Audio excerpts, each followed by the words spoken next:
Freedom people Africa, Mous Africa, mbote na bandeko banso bisika nyonso bozwami ezali ya bino lisusu ndeko na bino papa Wantsonga Dikazaya Jado tuye na tina te tozali toujours ko continuer na projet na biso ya kolobela Papa Simon Kimbangu na tina ete mbula oyo 2021 ezali mbula ya centenaire uta depuis le 6 avril 1921 kino tokokoma le 6 avril 2021 musala na ekokisa 100 ans. Bon, tokobumela te na introduction na ndenge bolandaki babilili elekaki tozali toujours ko continuer na kosala wana. Alors na video elekaki mwana mokuse so tokokoloba tolobelaki ndenge bakoko na biso bazalaki ko invoquer kombo ya Kimbangu kosala appellation ya nguya ya nzambe na bazali ko utiliser kombo ya Kimbangu, c'est-à-dire pona bango bayebaki Molimo Santu na kombo ya Kimbangu. Donc Molimo Santu bayebaka ite bayebaka kaka Kimbangu ezali nguya ya nzambe ya mpungutu lendo oyo bazali ko sala. Alors okumona tangu bambula eleki prophétesse Kipavita ayaki kobima yepe azalaki kosala makamu surtout azalaki kosala mosala ya nzambe na kobelela kombo ya nzambe ya mpungutu lendo, kasi ye koko Kipavita babomaka ye na ba colonisateur batumbaka ye vivant. Tango batumbaka ye azalaka na mwana na mokongo oyo alobaki ke bozali koboma ngai na keime oyo akoya sima na ngai akozala makasi koleka bokoka koboma ite mwana na mokongo ezalaki bobele ye Kimbangu oyo babengaki na tango wana na kombo ya Kembo Dianzenza. Alors eloko ni esalamaki tango batumbi koko Kipavita ndeke pigeon to ko bengo bien colombe ndeke ibimaka ekendaka. Alors wuta tango wana ti to ya na naissance ya Papa Simon Kimbangu ou bien bamsusu babengi Fumu Kimbangu mutu atika kozwa kombo ya Kimbangu wana te. Ndenge na siko koloba na bino bato bele bayebaki kaka Kimbangu bakoko na biso disons bayebaki kaka kombo ya Kimbangu comme nguya ya nzambe. Nguya wana eyaki ko se matérialiser ezwaki nzoto eyaki kobotama bobele nde na 1887 nde Papa Kimbangu ayaki kobotama.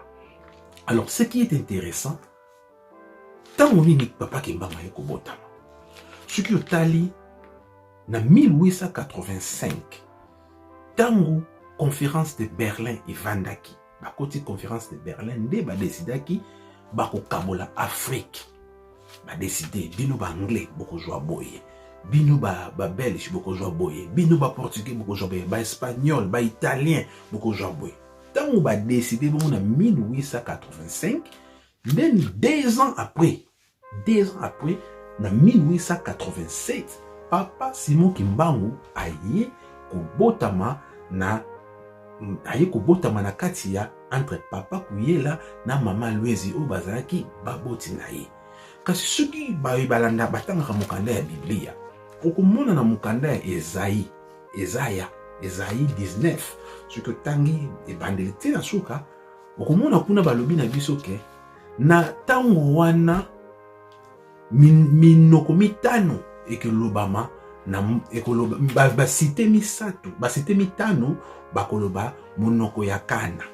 Il faut te préciser na likambo moko ke tango ozali kotanga Biblia esika bakomi Égypte ezali nde elingi nde kolakisa ba africain po appellation ya Égypte ya africain ya ba africain na tango bazali kobenga bango na ba appellation mwa mingi ezalaki ba égyptien ba éthiopien ba kush ba Mizraïm Cam, donc terre de Cam, la terre de Mizraïm, terre des Égyptiens, ezalaki bobele ko signifier ba africain. Alors na mukanda wana kuna elobi na biso ke na tango wana ba cité mitano bakoloba monoko ya Kana.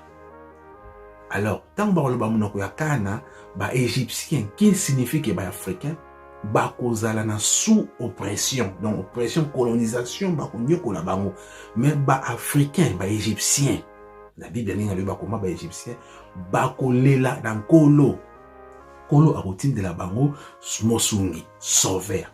Tant kolo atindi sauveur, mosungi. Donc na soko tangi chapitre le monde ezali ka bo belende yemoko nzambe akozwa forme ayena mokili. Mais surtout tali suko Bible ezali code. Balobi na biso que 5 cités bakoloba langue monoko ya Kana, mais eza code pour notre comprendre nango. Soko tali bien na conférence de Berlin na 1885. Ba puissance mondiale ba vandaki, balobelaki nini? Balobelaki bobele Afrique.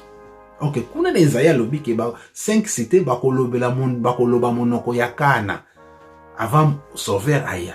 Alors ba mindele on attend ma vandi na kati ba puissance mondiale otoko ko tanga bazalaka na conférence de Berlin, toko zo bobele ba anglais bazalaki, ba américain bazalaki, ba russe bazalaki, ba français bazalaki, ba allemand bazalaki. Donc c'est les 5 puissances mondiales bazalaka présent na conférence de Berlin. Alors tango ba kraboli Afrika. Deux ans après Kimbangu aye na mokili. Mais plus intéressant ezali tango Kimbangu aye na mokili, mais faut botala sika nini ayeli. Et sika nini Kimbangu ayeli, Kimbangu aye bobele ko botama na république autre bengi Congo. Congo à l'époque aye ko botama na Zaïre ou bien Congo na biso Kimbangu aye ko botama kuna. Mais pourquoi un être il y a si puissant, un être muto biso de boba to ba bengi Nzambe aye ko botama kaka na Congo? Eza na tina lelo so totali Congo soki souffrance eza makasi, ba mboka minene bazo bunda kuna richesse eza na kati ya Congo, ba téléphone nyonso oyo tozo kosala na mokili, matière ezouta wapi? Bobele na Congo. Première bombe nucléaire oyo esalaka na Hiroshima, matériel iranium wana eutaka na Congo. Congo a la plus grande réserve ya cobalt, parmi les plus grandes réserves ya cobalt, pétrole ezali bozomona diamant. Donc makambo ndenge na ndenge nde créateur akitaki na mokili na forme ya Kimbangu aye kokitaka na Congo. Et encore plus intéressant, na secteur oyo papa Kimbangu akende kobotama komuna yango Ntimanti. Ntimanti elingi bobele kolakisa motema ya mokili. Est-ce que tuza kososola Kimbangu aye ye wana akiti na Ntimanti, motema ya mokili. Na français babengi le cœur du monde. Kuna na Ntimanti ndi motema ya mokili. Mais pourquoi motema ya mokili? Nini ezali kuna? Pourquoi akiti na motema ya mokili? Na bayi basali la ka Biblia okomona na mukanda ya Ezekiel 21:30 elobi ke nakosambisa bino na mokili ba esika bakela bino na terre ya création na bino. Mais mutu ya liboso azalaki créé wapi? Mutu ya liboso azalaki créé na Afrique. Malgré tout bapesa biso précision te. Soki bolandi bilili bokomona bolanda nanu exemple moi vidéo bon tokozonga. Vous colportez une parole dont le sens n'est pas forcément relayé. C'est un petit peu comme si cette vérité était taboue.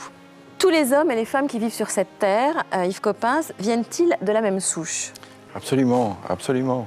Tous les premiers hommes sont apparus en Afrique, et depuis les premiers hommes, on considère qu'il y a eu 100 milliards d'êtres humains sur la Terre. Et les 100 milliards, comme bien sûr les 6 milliards d'hommes d'aujourd'hui, viennent tous de cette souche, de ce berceau tropical et africain. Tous nos ancêtres étaient africains. Tous nos ancêtres étaient africains. Nous sommes tous africains, Karine. Bah oui, moi je le sais en revanche. Ça veut dire que Mais tous nos ancêtres... je suis comme vous, je suis comme vous. Ça veut dire que tous nos ancêtres, Yves Coppens, en Afrique, il y avait du soleil, tous nos ancêtres étaient noirs. Tous nos ancêtres étaient certainement bruns, parce que, étant donné l'ensoleillement de l'Afrique, et étant donné probablement la peau nue qu'ils avaient il y a 3 millions d'années, ils ne pouvaient pas être autrement que bronzés. Tous les ancêtres, des Danois, des Espagnols, de tout le monde, etc., étaient noirs. Oui.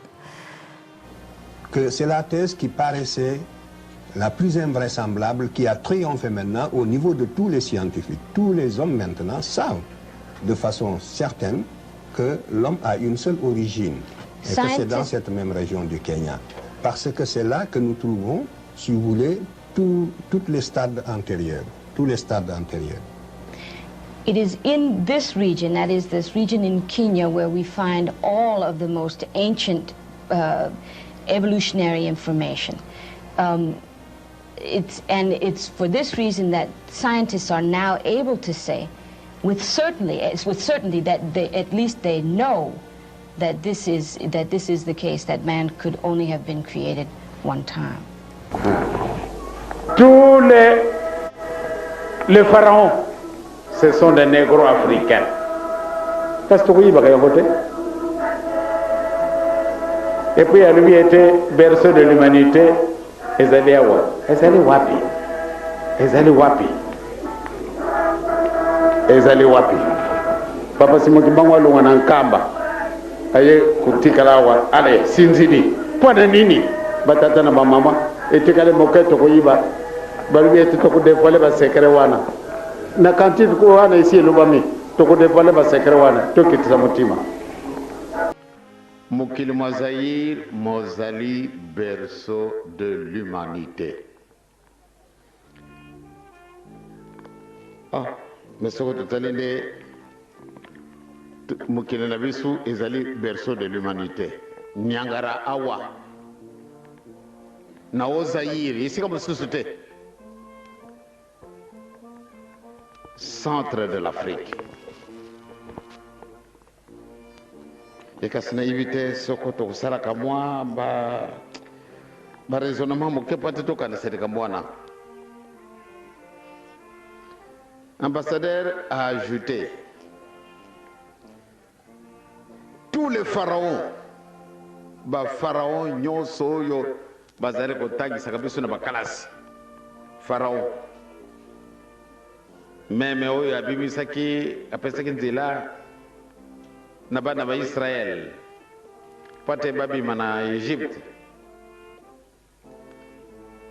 yazalaki négro africain. Makamako mindenge mosusu. Donc Ramsès II, yé azalaki négro africain. Sokoto continue à profondeur et histoire, tout le monde était, mais alors, bango bazalaki bazaïrois. Ba mama batata. Rien que moi dans le Camboyo, berceau de l'humanité, ils allaient l'Afrique. Batomayele, Nebakuka, Kouya, pour la paix. Rien que ça. Et kasi, non. Nakanisi Bolandi, Balobi, biso nyonso. Tout en Afrique. Mais nous kande moto ya liboso ba kriaka na Congo RDC. Même histoire archéologie ils ont que les premiers êtres humains ya liboso ba découvrir qu'il y a en Afrique. Ba pesa biso précision te mais biso zali ko ba bino ke ezala kinde na Congo. Ndi kuna okomona esika fumuki mbangu papa simoki mbangu akitaki pona abanda aya sauver ba égyptien bobele biso Bayindo, tant que continue l'oppression en 1885, bah décidé de kabola mokili na biso, nde yé aye. Par exemple, c'est belé to kota la, bah américain bah yaka na époque il y a président Mobutu, bah loba na yi, moko pa me ba Mobutu que non, aux autres diriger le paradis terrestre. Aujourd'hui, France Fanon, à lobby, l'Afrique a la forme d'un revolver dont la gâchette est au Congo. Donc, si vous en avez un pour le monde qui est bête, il faut gâcher et à l'activer. Donc gâchette eza motema. Vous voyez? Donc même voir forme autant les formes à d'Afrique, Congo ils sont en centre. Ils sont en centre. Donc Congo eza motema et Afrique. Même autant les globe terrestre. Sur autant les cartes ya globe terrestre. Au monde le Congo aza pena na ligne équatoriale ya mokele. Et Kimbanga ki bota masusu na kati ya Congo na centre penza. Nantimanti qui veut dire que les cœurs du monde. Tu continues au moment dans le président, il y a ex-président, il y a URSS, Union soviétique, Mikhail Gorbatchev. Lié à l'Afrique, donc mon tour, il y a une vraie christianité. En Afrique, il y a un noir, il y a une christianité, il y a un Zambé, il y a solo. Bon Zambé, on a solo, ils allaient au bel et à papa, c'est mon moni pour comprendre les camps, il n'y a pas si moi ils allaient le col à mon toujours mettre à G au benga G à puzzle. Anglais to benga mon puzzle, la pêche G, ils ont ma pièce est dispersée. Alors il faut nous ça yango pour couper ça yango sens. Et moi j'ai mis ici photo. Dès ma cambo ya papa, c'est moi qui m'bango ils allaient. Ma cambo ya papa, c'est moi qui m'bango surtout concentré par exemple dans la Bible, au tika où je ma réponse sur sauter. Faut pas nous quand ça va effet historique. Ozokangisa na Bible ya makambo ebele historique même science ozomona ekokangisa ngo ekope sur sens. Donc na mukuse pona kokemula ite vidéo no shomi tolobi eza ba vidéo à 15 à 20 minutes. Tolobela ki na vidéo le ba ko ya le passé ou les deux premières vidéos ke ba ko na biso bazala ko belela papa Kimbangu baza ko bela molimo ya Nzambe donc nguya Nzambe pona ko lamsa bibembe. Mais bazala ko ba Kimbangu fula mwana donc pona bango ba yeba ki Kimbangu de Nguya Nzambe. Donc quand on dit Nguya Nzambe, c'est Nzambe moko parce que force nangai ils ont faire partir nangai. Donc force ya papa Wansonga et tout ça la force nangai c'est ça qui ngai. Donc quand on dit Kimbangu Nguya Nzambe, donc azali Nzambe. Tozali ko bato ko kene mulaite.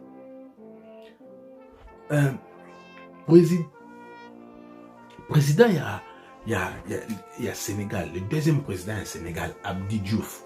Alors, le président Mobutu, si le Congo est malade, c'est toute l'Afrique qui est malade. Est-ce que vous avez le Cambouan? Donc, Congo, c'est belli, Afrique est belli. Or, Congo, c'est un centre. Être wana balaka qui veut sauver wana aïe, à quitter le centre, Congo, nanti, Kimbangu. Abotami na cœur du monde. Or, Ezekiel et lobby, na kosambisa bino na esika bakela bino.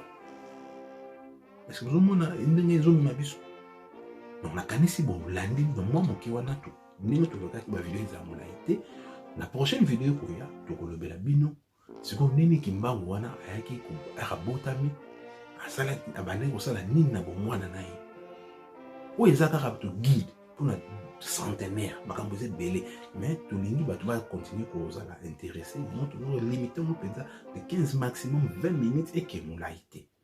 Ceux qui me tournent les amis beaucoup retirer on a ces vidéo ou bien na page Facebook botuni pour n'aller tout comme mega koya sur la vidéo donc pesa ka bien la réponse bien ma vidéo. Donc en bref vidéo na sala lo yango to ikolobela tant koko kimpa vita alaki ke nguya wana ya Kimbangu ekoya ba kolon ba kokoka ko bomba yango te. Effectivement tant ba kaboli mokili na biso na conférence de Berlin ndi bozali komona bilili nde Kimbangu 2 ans ayeko bima aye pour nani et c'est lui c'est qu'il est premier à télémer la bacolon de l'autre kolobela ba nani batominer le roi ba Malcolm X ba Martin Luther King même voir même Bob Marley ba la télémélie esclavagisme même on tali bosso bana yango c'est vrai qu'il bobele papa c'est moi qui m'a on a 1921 parce que je pense Nathan on a kutu ba on va faire c'est pas Mickey ou même ba ça qui mon botamité mais papa c'est moi qui m'a on ta banda qui les Cambouana mais au Burundi comme on a de plus en plus tout ça la pays Burundi que papa c'est moi qui m'a on a ça là ba apparition na 40 pays africains avant bazo ba indépendance ayaki ko laka ba mo ke bako zo ba indépendance mais toujours bomba toujours les Cambouana comme donc on a mon comme lilo to ke nango tant koko ki pa vita laki Kimbangu akoya et Kimbangu wana a se matérialiser qui a joie qui nzoto mais ntango azwi nzoto ayaki kobotama entre papa Kuyela na mama Lwezi na nkamba, abotamaki na nkamba, mais à l'époque bazalaki kobenga yango mbola, ezalaki na nkamba te mbola. Ntango abotami kuna, mais secteur abotamelaki ezalaki Ntimanti, qui veut dire motema ya mokili. Alors ya biso tolandi tokende kosala ba recherche pourquoi Kimbangu ayi kobota mesika babengi motema ya mokili. Et totali lelo RDC sali motema ya mokili.